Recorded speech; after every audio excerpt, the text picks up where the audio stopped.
ಇನ್ನು ಶೂಟೌಟ್ ಬಗ್ಗೆ ಮಾಹಿತಿ ಪಡ್ಕೊಂಡಿದ್ದಾರೆ ಸಿಎಂ ಡಿಕೆ ಶಿವಕುಮಾರ್ ಅವರು. ಡಿಕೆ ಶಿವಕುಮಾರ್ಗೆ ಅರಣ್ಯ ಸಚಿವ ರಾಮಲಿಂಗಾರೆಡ್ಡಿ ಅವರು ಇದರ ಬಗ್ಗೆ ಸಂಪೂರ್ಣವಾಗಿ ಮಾಹಿತಿ ಕೊಟ್ಟಿದ್ದಾರೆ. ಹನ್ನೂರು ಶಾಸಕ ಮಂಜುನಾಥ್ ಜೊತೆ ರಾಮಲಿಂಗಾರೆಡ್ಡಿ ಅವರು ಚರ್ಚೆ ಕೂಡ ಮಾಡಿದ್ದಾರೆ. ಇನ್ನು ಸಚಿವ ರಾಮಲಿಂಗಾರೆಡ್ಡಿ ಅವರು ಸಿಎಂಗೆ ಈ ಘಟನೆ ಬಗ್ಗೆ ವಿವರಣೆ ಕೂಡ ಕೊಟ್ಟಿದ್ದಾರೆ. ಬೇಟೆಗಾರರ ಮೇಲೆ ಈ ಏನು ದಾಳಿಯಾಗಿದೆ ವಿಚಾರಕ್ಕೆ ಸಂಬಂಧಪಟ್ಟಂತೆ ಎಲ್ಲ ಮಾಹಿತಿಗಳನ್ನು ಕೊಟ್ಟಿದ್ದಾರೆ. ಡಿಕೆ ಶಿವಕುಮಾರ್ ಅವರು ಮಾತಾಡಿದ್ದಾರೆ, ಕೇಳಿ. ಎಲ್ಲ ಮಾಹಿತಿ ಬೆಳಗ್ಗೆ 5 ಗಂಟೆಗೆ ತಲುಪಿದೆ. ನ್ಯಾಯಶಾಸ್ತ್ರ ಎಂಕ್ವೈರಿ ಆರ್ಡರ್ ಕೂಡ ನಾವು ಮಾಡಿದ್ದೀವಿ. ವಾಸ್ತವಾಂಶ ತಿಳಿದಿದೆ. ಮಾಧ್ಯಮದಲ್ಲಿ ಈಗಾಗಲೇ ವಿಚಾರಗಳನ್ನೆಲ್ಲ ಇಲ್ಲ ತೋರಿಸ್ತಾ ಇದ್ದಾರೆ. ಅಲ್ಲಿ ಅರಣ್ಯ ಪ್ರದೇಶದಲ್ಲಿ ಈ ಘಟನೆ ನಡೆದಿದೆ. ಕೆಲವೆಲ್ಲ ದಾಖಲೆ ವಸ್ತುಗಳನ್ನೆಲ್ಲ ಬಂದೂಕೆಲ್ಲ ಕೂಡ ಸೀಸ್ ಮಾಡಿದೆ.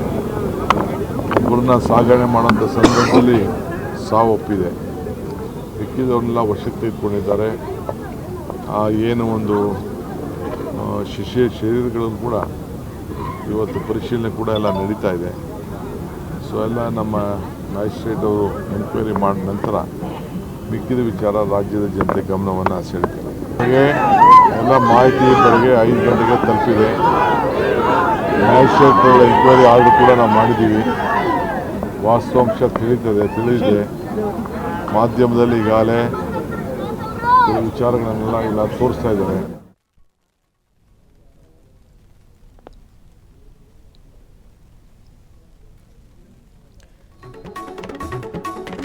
ಇನ್ನು ಚಾಮರಾಜನಗರದಲ್ಲಿ ಎನ್ಕೌಂಟರ್ ವಿಚಾರಕ್ಕೆ ಸಂಬಂಧಪಟ್ಟಂತೆ ಸಿಎಂ ಡಿಕೆ ಶಿವಕುಮಾರ್ ಮೊದಲ ರಿಯಾಕ್ಷನ್ ಕೊಟ್ಟಿದ್ದಾರೆ.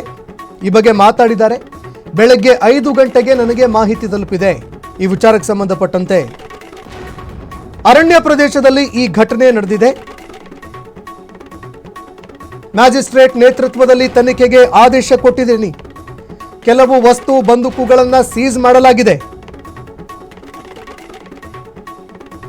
ಒಬ್ಬರನ್ನ ಸಾಗಣೆ ಮಾಡುವಂತಹ ವೇಳೆ ಸಾವಾಗಿದೆ. ಉಳಿದವರನ್ನ ವಶಕ್ಕೆ ಪಡೆಯಲಾಗಿದೆ. ಪರಿಶೀಲನೆಗಳು ನಡೀತಾ ಇದೆ.